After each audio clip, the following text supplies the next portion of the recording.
Alright, in this video it's going to get weird, but just stick with me. We're going to talk about hybrid atomic orbitals.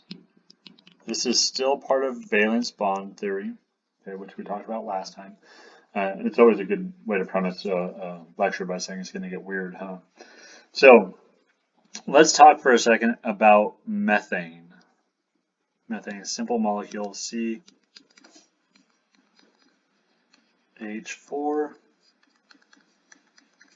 Okay. Now, let's look at that bond angle. Hopefully you guys all remember the shape of this. Anybody? It's tetrahedral.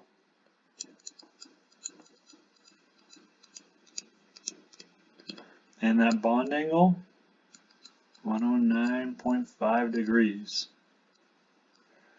Now, think back to the previous video. Okay, what did we say had to happen for a bond to occur? We had to get overlap of orbitals, right? So let's look at the orbitals on a carbon atom for a second. We have, and I'm going to forget about the phases, the two phases on each orbital, because this is going to get confusing otherwise. Okay, there's, what would that be called? The 2py, and then we would have the 2px, whoops, that'd be the 2px, and then we could have the third orbital, which it's difficult to draw, but this one's sticking out at you. I'm going back into the board. This would be the 2pz. Really, I mean, if we want to be technical about it, we can't really see the 2pz because it is sticking perpendicular out of your screen and perpendicular back behind the C, and you can't see it. Okay, we can only see it at the end of it. But what's the angle between these? Well, what's the angle between the x and the y-axis? It's 90 degrees.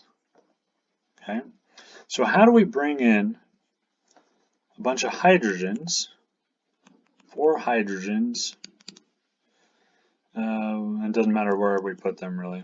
Okay, but how do we bring in these 4 hydrogens? And again, don't worry about phase, this is complicated enough. So how do we bring in these 4 hydrogens and get bonds at 109.5 degrees when the orbitals in carbon are 90 degrees? It doesn't work. Something else has to be going on. And that's where we come to the idea of a hybrid atomic orbital. Okay, so you guys are all familiar with what a hybrid vehicle is. A hybrid vehicle has an electric motor and a gasoline engine. It has 2 different things combined to make one vehicle. Okay, it's not fully electric, not fully gasoline. Okay, hybridization is really common. If you like to plant tomatoes in your vegetable garden, a lot of those are hybrids between 2 parent tomatoes you wouldn't really want to plant in your garden and eat. Except for right now, it'd be nice to have any fresh tomatoes. But anyhow, the hybrid is, in terms of agriculture, is always better than the parents. Okay, so what we're going to do is we're going to form a hybrid, or actually 4 hybrid carbon orbitals. Excuse me. So yeah, there's 2 things we got to kind of do first. We're going to draw an energy diagram, and I'm going to completely ignore, this is for carbon, okay? I'm going to ignore the 1s. I'm only going to do the 2s. Why? You'll see in a second. Okay. And actually, I can even just say why I'm ignoring the 1s. It's a core electron orbital. It doesn't have anything to do with the bonding. Okay. So let's fill in electrons for carbon.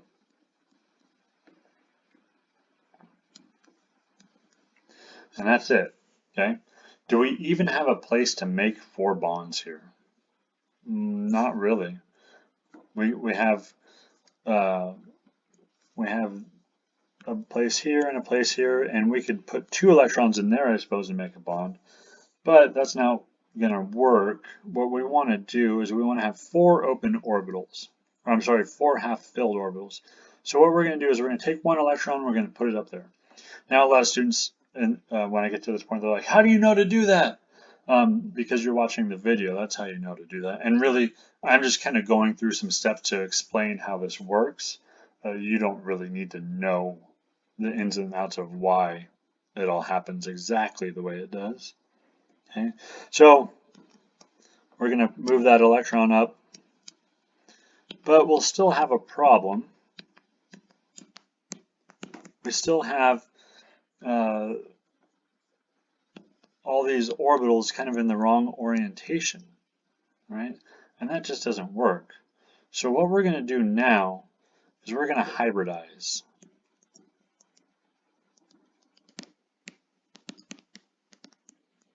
The orbitals. So the orbitals I'm going to hybridize, I'm going to highlight.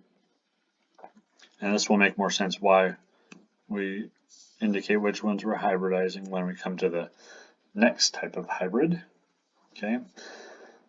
So we take those 4 orbitals, and remember this is all based on math. Okay. It's really probabilities. So we take them, put them into, let's just say we put them into a computer, into an equation, and we come out with 4 orbitals that are all exactly the same energy. Okay, and not only are they the same energy, but when we take the 2s and the 2p, we kind of just think of it as adding them together and averaging them. They come out somewhere between the 4. I'm sorry, yes, somewhere between the 2, the 2s and the 2p. Notice that they're lower than the 2p, they're higher than the 2s. And we have 4 electrons. Now those orbitals are all the same, okay? And now we need a new name for them. The name for them is really simple. We took an s orbital and we took 3 p orbitals. So we call this sp3. That's it. And I don't like the way my p looks. Okay, that sounded weird. I don't like the way the p I wrote looked. All right, these are sp3 orbitals, okay? Why s? Because we had an s. So the s is from right there, and then we have 3 p's. There we go, sp3. Now what does an sp3 hybrid look like? I'm glad you asked. So if we have a carbon, what we find is that there are 2 lobes on an sp3 hybrid orbital. One is tiny, and the other is much larger. Okay, and these are appropriately given the names major and minor lobes. And lobe just means like an earlobe kind of. Okay, that's the major lobe, that's the minor lobe. Is the minor lobe important? Yeah, but it's so important we're going to completely ignore it. Okay? That doesn't mean that it doesn't participate in the bonding, but really it's a minor player, it's a minor lobe, and it just gets things complicated. So now what we have is a carbon with 4 orbitals, and these are all sp3 orbitals. So we can bring in our hydrogens.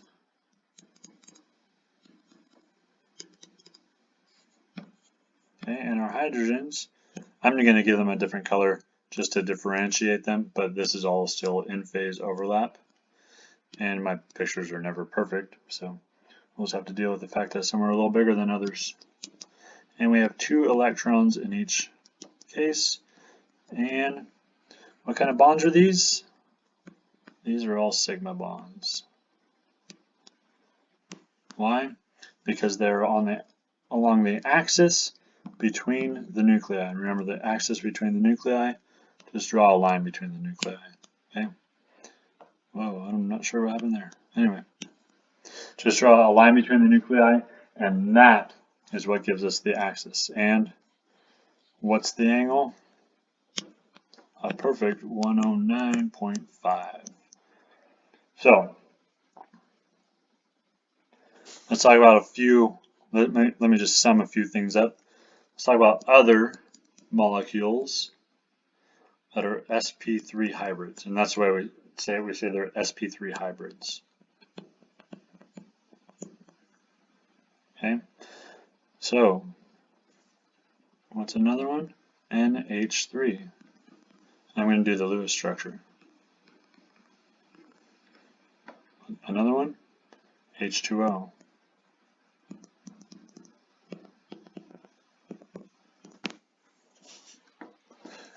So what do you notice?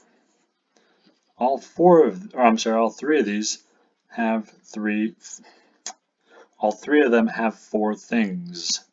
Remember, the things can be atoms,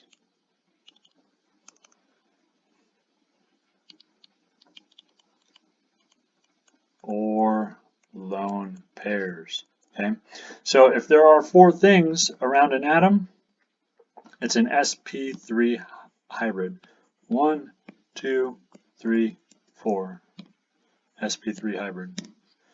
1, 2, 3, 4. sp3 hybrid. And then again, look at methane. 4 atoms around it, 4 hydrogens. sp3 hybrid. Okay, so there's one S and there's 3 P's, 4 things, sp3 hybrid. And what is the electron geometry for any sp3 hybrid? Or the basic shape?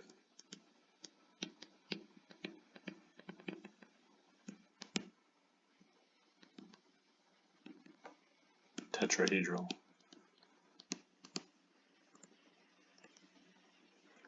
All right, moving on to the next hybrid in the next video.